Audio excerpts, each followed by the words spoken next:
Começa agora um programa que traz tudo sobre o livro mais lido em todos os tempos. Apresentamos O Som do Livro.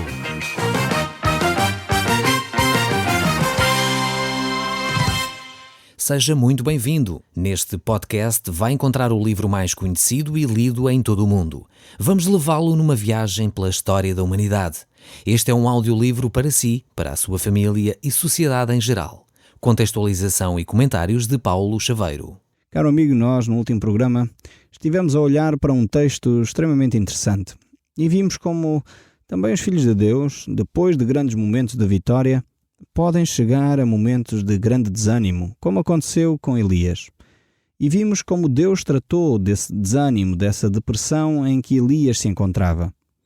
Deus utilizou três princípios, três ideias para realmente retirar Elias dessa situação. E eu creio que são três ideias que cada um de nós que passa situações de desânimo, de depressão, deveriam de aplicar para podermos sair dessa situação. A primeira ideia que Deus nos deixou nesse texto de 1 Reis 19 é que devemos dedicar-nos, quando estamos nessa situação, a trabalhos vitais, a trabalhos prioritários na nossa vida. Deveríamos criar objetivos concretos para o dia a dia. Esta é uma primeira ideia. Uma segunda ideia que nós podemos tirar desse texto é que nós devemos criar amizades, companheiros de luta, pessoas que nos acompanham no nosso dia a dia. E esta ideia aqui é fundamental para o nosso equilíbrio emocional. Necessitamos desenvolver amizades e amizades profundas. Uma certa vez estava a ver um programa de televisão e um psicólogo dizia que para a pessoa poder ter uma vida equilibrada, poder prevenir a depressão, ele devia ter vários aspectos, ou pelo menos alguns aspectos. Um deles era que a pessoa deveria ter uma atividade física, ter um desporto ou alguma coisa que o fizesse mexer em termos físicos. Um outro aspecto era que a pessoa deveria desenvolver 3 amigos íntimos ou 3 polos sociais fortes, onde a pessoa pudesse se desenvolver, recriar, contar as suas histórias do dia a dia, ter alguém que o ouvisse e poder também ouvir os outros. E isto é fundamental para a nossa saúde emocional. Então, Deus diz a Elias que ele deveria então retirar-se de onde estava, caminhar e então criar um companheiro de viagem, um companheiro para as suas lutas diárias. Este era o segundo passo. Um último passo que nós podemos ver desse capítulo 19 de 1 Reis é que ele deveria, em terceiro lugar, corrigir a sua perspectiva da realidade. Elias pensava que estava sozinho a servir a Deus, mas na realidade havia ainda 7.000 profetas que não tinham dobrado os seus joelhos diante de Baal. Ele tinha uma perspectiva incorreta da realidade. Ele não percebia muito bem o que é que estava a acontecer. Ele tinha uma perspectiva pessimista do dia a dia. Ele achava que estava sozinho, mas na realidade as coisas não eram bem assim. Então este é o terceiro aspecto que Deus chamou a atenção de Elias. Ele deveria corrigir a sua perspectiva da realidade. E então estes 3 aspectos são fundamentais para nos ajudar a sair da depressão, para nos ajudar a sair de um momento de desânimo profundo. Precisamos de ter estes 3 aspectos e integrá-los na nossa vida. Certamente eles serão de grande benefício para quem está a viver um período talvez de grande desânimo. Mas hoje chegamos ao capítulo 20 deste livro de 1 Reis. E nós vamos ver neste capítulo 20 a história de Acabe. Ele vai estar envolvido numa batalha com o exército sírio, onde ele vai derrotar esse exército. Foi uma grande oportunidade que Deus deu a Acabe para ele abandonar o seu pecado, para ele deixar aquilo que era de desagrado a Deus e voltar-se para Deus. No entanto, infelizmente, este homem não aproveitou esta oportunidade. E certamente nós vamos retirar lições para nós com este episódio aqui do texto de 1 Reis, capítulo 20, a partir do verso 1. Nós vamos então ler. Se você estiver em casa e tiver uma Bíblia à mão, eu recomendava que a pudesse abrir. Então, ouça com atenção aquilo que nós vamos ler na palavra de Deus. Diz assim: O rei Ben-Hadad da Síria mobilizou o exército e com mais de 32 nações aliadas, com os seus batalhões de carros de combate e cavalaria, atacaram Samaria, a capital de Israel. Ben-Hadad mandou uma mensagem à cidade para o rei Acabe de Israel: a tua prata e o teu ouro são meus, assim como as tuas mulheres mais bonitas e os melhores dos teus filhos. Está bem, meu senhor, respondeu Acabe. Tudo o que tenho é teu. Mas os mensageiros de Ben-Hadad em breve voltaram de novo com outra mensagem. Não será apenas o ouro e a prata e as mulheres e os filhos que terás de me dar. Amanhã, por esta altura, mandarei os meus homens fazer uma busca no teu palácio e nas casas do teu povo e trazerem tudo o que lhes apetecer. Acabe então convocou os seus conselheiros. Vejam bem o que é que este indivíduo está a fazer, lamentou-se ele. Está decididamente a provocar-me para a guerra, a despeito de já lhe ter dito que podia ficar com as mulheres e os meus filhos a prata, o ouro, como ele exigia. Então, disseram os conselheiros, não lhes dês mais nada. E assim ele fez e deu então esta resposta aos mensageiros de Ben-Hadad. Digam ao rei, meu senhor, dar-te-ei tudo o que pediste da primeira vez, mas não deixarei que os teus homens entrem no meu palácio e nas minhas casas e nas casas do meu povo. Os mensageiros regressaram para junto de Ben-Hadad.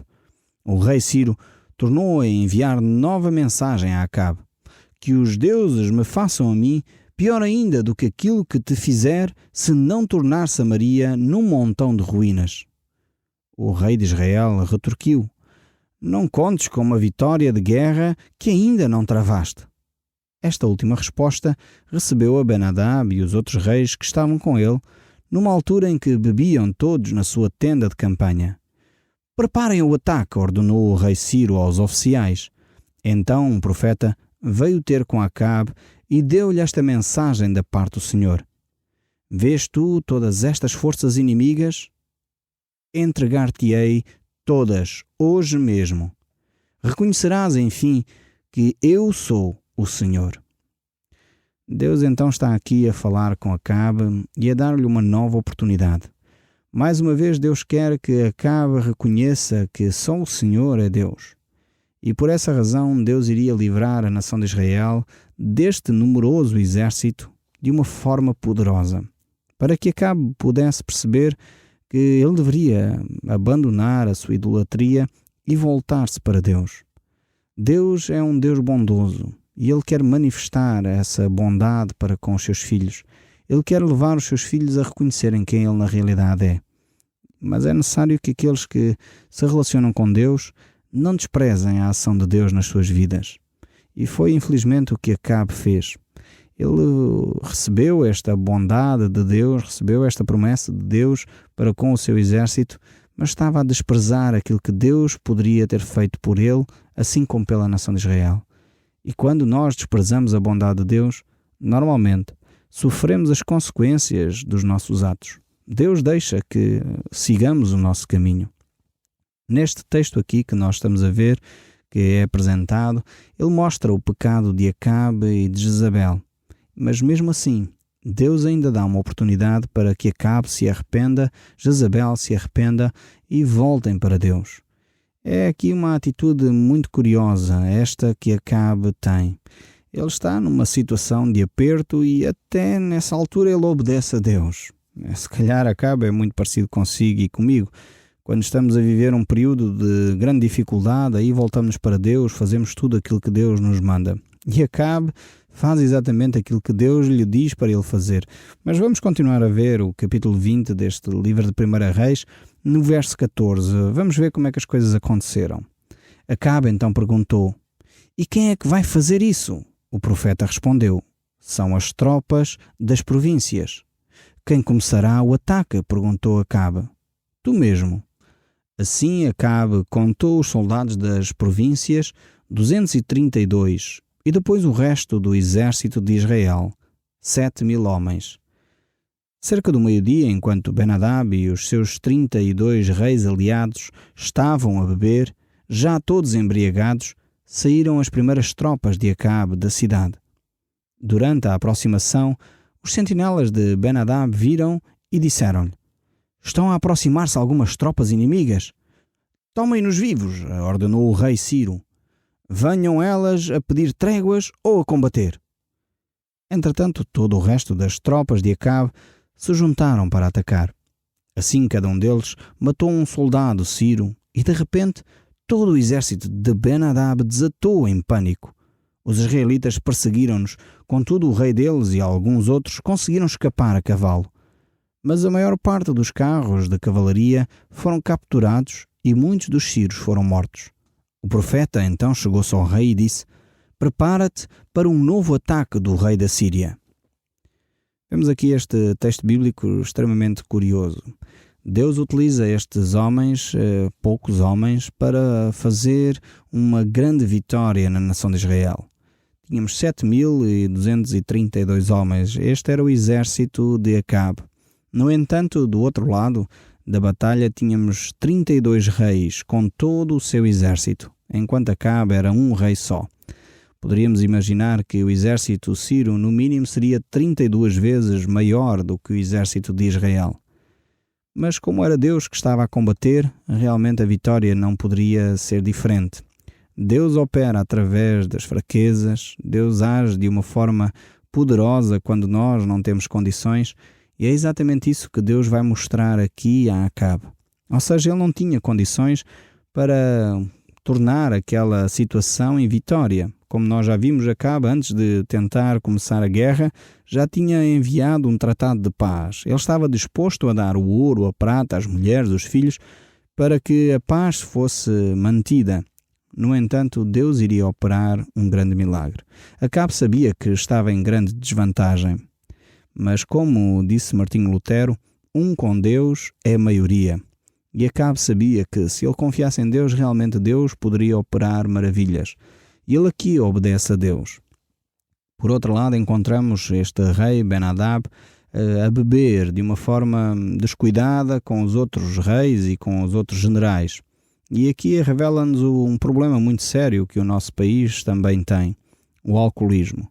Este homem que, de alguma forma, estava em vantagem, o rei da Síria estava em vantagem sobre Israel, por causa de um problema sério que ele estava a enfrentar, o problema do álcool. Ele perdeu esta batalha. E isto nós vemos os prejuízos também na nossa sociedade do alcoolismo, das pessoas que bebem de uma forma desregrada. Muitas vezes verificamos que são pessoas até com talento, capacidades, pessoas que estão em vantagem diante de outras, mas o facto de não terem domínio próprio, não conseguirem dominar o seu próprio vício, leva com que elas tenham atitudes que as desvaloriza. Têm atitudes que muitas vezes os colocam em segundo plano em relação a outras pessoas que não são tão capazes, que não são tão habilitadas para desenvolver determinadas tarefas. Infelizmente, nós assistimos nas nossas estradas a situações terríveis por causa do consumo de álcool. Assistimos nas empresas pessoas que deixam de ser produtivas depois de almoço porque beberam demais, e isto cria um prejuízo financeiro tremendo na nossa nação, já para não falar dos prejuízos na vida familiar, os prejuízos emocionais, os prejuízos afetivos que as pessoas que convivem com estas situações recebem por causa do excesso de álcool. E aqui este homem, Ben-Hadad, estava a viver uma situação idêntica. Ele estava em superioridade numérica, era um exército bastante bem preparado para a peleja, mas este rei tinha um problema sério. Ele era alcoólico e necessitava de ser recuperado. Por outro lado, ele estava a combater contra o próprio Deus. E vemos que não tem vitória dessa forma. Mas voltando aqui ao nosso texto bíblico, no verso 23, nós continuamos a ver aquilo que acontece aqui nesta peleja. Diz assim a palavra de Deus: "Porque após esta derrota, os oficiais de Ben-Hadad disseram: o Deus de Israel é um Deus das montanhas. Por isso é que ele nos ganharam. Mas numa planície facilmente os batemos. Da próxima vez, substitui os reis por generais. Recruta outro exército semelhante àquele que perdeste. Dá-nos o mesmo número de cavalos e de carros e de homens, e vencê-lo-emos se for numa planície. Não há sombra de dúvida que os liquidaremos." Então o rei Ben-Hadad aceitou a sugestão. No ano seguinte, mobilizou o exército e marchou contra Israel novamente, mas desta vez em Afec. Israel então convocou igualmente as suas tropas, que foram revistas, organizaram-se e em linhas de abastecimento e deslocaram-se para a batalha. Mas as forças de Israel mais pareciam 2 pequenos rebanhos de cabritos em comparação com as imensas forças militares dos sírios que enchiam por completo toda a paisagem. Aqui podemos ver esta grande diferença do poderio militar entre Israel e os sírios. E mais uma vez, aquilo que vai acontecer é só por intervenção de Deus. Mas vejamos então o verso 28. Um profeta foi ter com o rei de Israel para lhe dar a seguinte mensagem da parte do Senhor. Visto que os sírios declararam que o Senhor é Deus das colinas e não das planícies, por isso derrotarei todo este imenso exército e saberás que, sem dúvida alguma, eu sou o Senhor. Mais uma vez, Deus vai mostrar que Ele não é o Deus somente das colinas. Deus é o Deus de todos os lugares. Deus é o Deus de todas as circunstâncias. Não há circunstância demasiado complexa para Deus.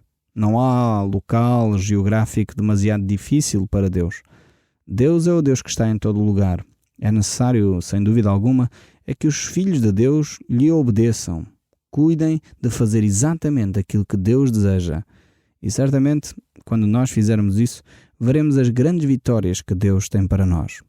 Este rei Ben-Hadad pensava que, o Deus de Israel era um Deus como os deuses pagãos, que se estava a limitar a uma determinada área geográfica, que se limitava a um determinado local, umas montanhas ou uma planície. E ele achava que Deus não poderia descer à planície. Isto é ridículo, mas é assim que algumas pessoas pensam de Deus. Deus está num determinado sítio, mas não está noutro. Deus está numa igreja, mas não está num outro sítio qualquer.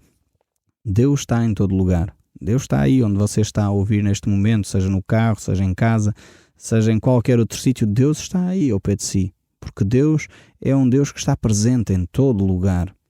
E aqui este rei cometeu este grave erro de pensar que Deus é um Deus que, está limitado a determinada zona geográfica.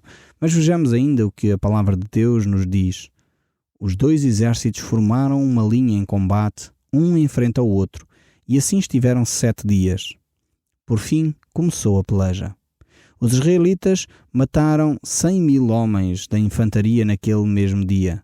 O resto foi refugiar-se dentro das muralhas de Afec, mas estas ruíram sobre eles, matando 27.000. Ben-Hadad fugiu também para dentro da povoação, escondendo-se no interior de uma casa. Senhor, disseram os seus oficiais, ouvimos dizer que o rei de Israel é muito bondoso. Vamos pôr sacos sobre nós e cordas ao pescoço e apresentemo-nos perante o rei Acabe. Pode ser que ele nos poupe a vida.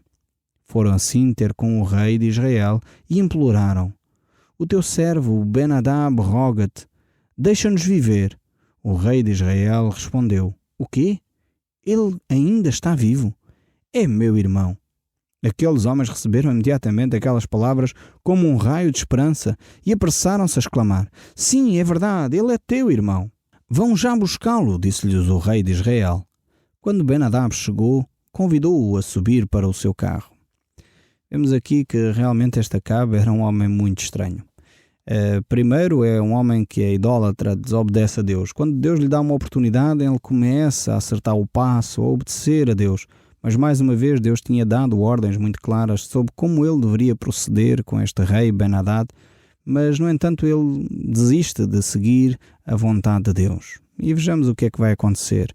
No verso 34 diz a palavra de Deus, o rei Ciro disse-lhe, devolver-te-ei as povoações que o meu pai tomou ao teu.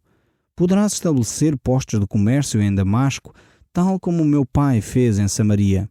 Então Acabe disse, vou deixar-te sair sobre estas condições. Portanto, fizeram um acordo e Ben-Hadad foi em liberdade. Nós vemos aqui que Acabe perde uma grande oportunidade de poder conquistar todo o reino da Síria. Ele tinha acabado de derrotar todo aquele exército, Ben-Hadad estava à mercê do exército de Israel, mas no entanto ele faz concessões de forma a que simplesmente fica com alguns postos comerciais em Damasco. E isto é ridículo, mas mesmo assim ele revela aquilo que cada um de nós muitas vezes faz. Começamos a ter vitórias na nossa vida espiritual e baixamos as armas. Deixamos de lutar em determinada área da nossa vida. Deixamos de estar vigilantes, talvez sobre um vício, talvez sobre uma atitude, talvez sobre palavras que nós proferimos. E essas atitudes vêm e tomam de novo espaço na nossa vida. E era o que estava a acontecer aqui com este Ben-Hadad sobre a nação de Israel. E por causa desta desobediência, Deus vai então repreender mais uma vez Acabe. E vamos saltar para o verso 38 para ver como Deus o faz. Diz assim: o profeta ficou à espera do rei à beira da estrada, tendo vedado os olhos para se disfarçar. Quando o rei passou, o profeta chamou-o e disse: Senhor, eu estive na batalha. Um homem trouxe-me um prisioneiro e disse: guarda este indivíduo e se ele fugir, terás de morrer. Ou então pagas-me 35 quilos de prata. Mas enquanto eu fazia qualquer coisa, o prisioneiro desapareceu. Pois bem, a culpa é tua, replicou o rei. Terás de pagar. Nessa altura o profeta desvendou os olhos e o rei reconheceu-o como sendo um dos profetas. E este disse-lhe então: assim diz o Senhor, visto que poupaste o homem de quem eu disse que deveria morrer, por isso deverás tu morrer em seu lugar, e o teu povo perecerá em lugar do dele. O rei de Israel regressou a Samaria, muito irritado e desgostoso. Aqui vemos que Deus realmente estava a tentar proteger a nação de Israel, e este rei Acabe mais uma vez desobedece, permitindo que o povo de Israel, os soldados inclusive, ficassem à mercê deste Ben-Hadad. Várias vezes eles já tinham entrado em peleja e sempre Ben-Hadad trazia um exército ainda maior. O povo sofria com isso, o povo vivia na miséria. Mas parece que Acabe não estava muito preocupado com essa miséria em que o povo estava. Deus então iria tomar uma decisão mais radical. Iria impedir que Acabe continuasse a governar a nação de Israel. Acabe tinha desperdiçado as oportunidades que Deus lhe havia dado. E por isso mesmo Deus então iria remover Acabe da governação de Israel. Muitas vezes isto acontece talvez connosco também. Desperdiçamos as oportunidades que Deus nos dá. Deus nos oferece de uma forma carinhosa possibilidades de nós nos arrependermos, de nós abandonarmos o nosso pecado, de nós voltarmos a viver dentro da vontade de Deus. Mas muitas vezes nós permitimos que esses pecados fiquem no nosso dia-a-dia, se mantenham. Muitas vezes até quase os desenvolvemos. E há de chegar uma altura em que Deus diz: basta, não posso continuar a agir dessa forma para contigo. O Som do Livro, uma produção da Rádio Transmundial de Portugal.